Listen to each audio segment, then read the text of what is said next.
ધરપકડ ફિલ્મ ભારતની પહેલી એવી ફિલ્મ છે જેનો વિષય ડિજિટલ અરેસ્ટ છે. ડિજિટલ અરેસ્ટ ઉપર અત્યાર સુધી કોઈ ફિલ્મ બની નથી. 15મી મે આ ફિલ્મ રિલીઝ થાય છે અને અનીશ શાહ આ ફિલ્મના દિગ્દર્શક છે. એમની ગઈ ફિલ્મ હતી, એનું નામ હતું ઉડન છું. ફિલ્મ બહુ અમેઝિંગ બની છે ધરપકડ, અને એવો સળગતો વિષય છે કે લોકો સુધી આ વાત પહોંચવી બહુ જલ્દી જરૂરી હતી. સો એ વિષય વસ્તુ સાથે આવી રહ્યા છીએ અમે 15મી મે ધરપકડ સાથે.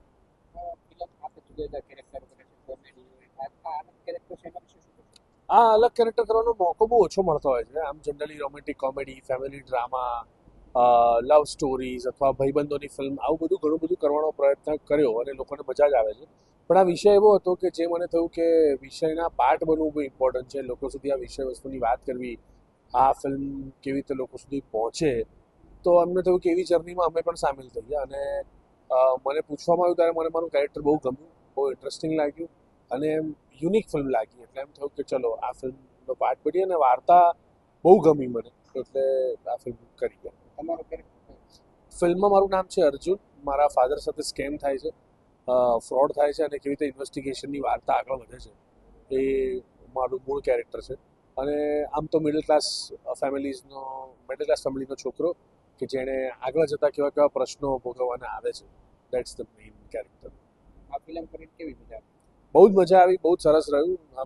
હું સુરત સાથે પહેલી વાર કામ કર્યું, ઇવન અનીશ સાથે પહેલી વાર કામ કરવાનો મોકો મળ્યો. એટલે જર્ની અમે બહુ ધમાલ કરી છે, બહુ મજા કરી છે, અને વી હેડ અ ગ્રેટ ટાઈમ. અને આવી ટીમ, આવા પ્રોજેક્ટ વારંવાર કરવાના આવે તો ઘણી મજા આવે. Thank you. આ મૂવી વિશે મલાર સરે કીધું કે આ બહુ ઇમ્પોર્ટન્ટ ફિલ્મ છે, કારણ કે ડિજિટલ અરેસ્ટ પર વાત કરવામાં આવી છે ફિલ્મની અંદર. અને આ વિષય પર વાત થવી બહુ જરૂરી હતી, કારણ કે બહુ બધા લોકો સ્કેમ થઈ રહ્યા છે, સ્કેમર્સ દ્વારા બહુ બધા પૈસા આપી રહ્યા છે. અને આનો કોઈ ઉપાય નથી. એટલે આની એક જ વસ્તુ છે કે અવેરનેસ. તમે અવેર હશો તો તમે કદાચ તમારા પૈસા બચાવી શકશો.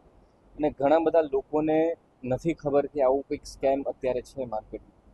તો આ ફિલ્મ દ્વારા આપણે બહુ બધા લોકો સુધી પહોંચી શકશું, અને એ લોકોને ખબર પડશે કે ભાઈ આવા કોઈ સ્કેમર્સ ફોન કરે કે ભાઈ તમને ડિજિટલ અરેસ્ટ કર્યા છે, તો એ માન્ય જ નથી, એવું કોઈ લીગલ ટર્મ છે જ નહીં. અને સાથે સાથે ફિલ્મની અંદર બહુ બધા ઇમોશન્સ છે. એટલે એક મિડલ ક્લાસ વ્યક્તિની વાત છે જે કદાચ આવી રીતે ભરાઈ જાય તો એમની લાઈફમાં શું શું થાય. એટલે બહુ બધી થ્રિલ છે ફિલ્મની અંદર, બહુ બધા ઇમોશન છે, અને આ બધી માથાકૂટમાંથી એક માણસ કઈ રીતે બહાર નીકળે છે એની વાત છે. તમારો રોલ કયા પ્રકાર? મારો રોલ સર એક મિત્રનો રોલ છે, જે રિયલ લાઈફમાં એક મિત્ર, જે મિત્રની પડખે ઊભો હોય છે. હું પણ આ ફિલ્મમાં સરની પડખે છું અને એમની મદદમાં છું. આપણે આની પહેલા લાલો કરીમાં પણ પ્રશ્ન બદલનો આમાં એક મિત્ર હતા, શું કહેશો આ રોલ વિશે? બસ મને એવું લાગે છે કે હું મિત્ર સ્પેશિયાલિસ્ટ છું, દરેકના મિત્ર બનું. પણ સબ્જેક્ટ ટોટલી અલગ છે. એટલે સબ્જેક્ટની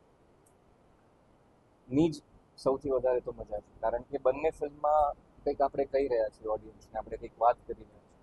એ ફિલ્મમાં એક અલગ આખી ફિલોસોફી હતી, કૃષ્ણની ફિલોસોફી હતી. આ ફિલ્મમાં પણ અત્યારે જે રિયલ લાઈફ કંઈક કંઈક કહેવાય ને કે એ લોકો સ્કેમર્સ અત્યારના માફિયા છે, અને ઘણા લોકોને નથી ખબર. તો એ જે અવેરનેસ ફેલાતી હોય તો બહુ બધા લોકોએ તો સુસાઇડ કરી લીધું, સ્કેમ થઈ ગયું. એટલે કારણ કે ખાલી અવેરનેસ નથી એના કારણે. જો તમે અવેર હશો તો તમારા પૈસા નહીં જાય, તમે બચી શકશો.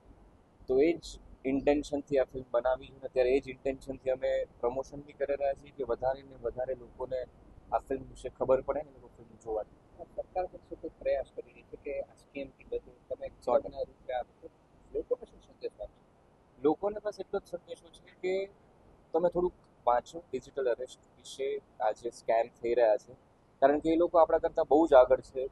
કંઈક ને કંઈક અવનવા પ્રકારના સ્કેમ્સ માર્કેટમાં આવતા હોય છે. આનો એક જ તોડ છે કે તમે જેટલા અવેર હશો નવા નવા સ્કેમથી, તમને જેટલી માહિતી હશે એનાથી તમે બચી શકશો. એટલે તમારી જાતને અપડેટેડ રાખો, વાંચતા રહો, અને ડરો નહીં આ સ્કેમર્સથી, કારણ કે એ લોકો ખાલી આપણા ડરનો જ ઉપયોગ કરે છે, બીજું કંઈ નથી કરી. એટલે જેટલું બને એટલું જો તમે સતર્ક હશો તો તમે બચી શકશો. થેન્ક્સ.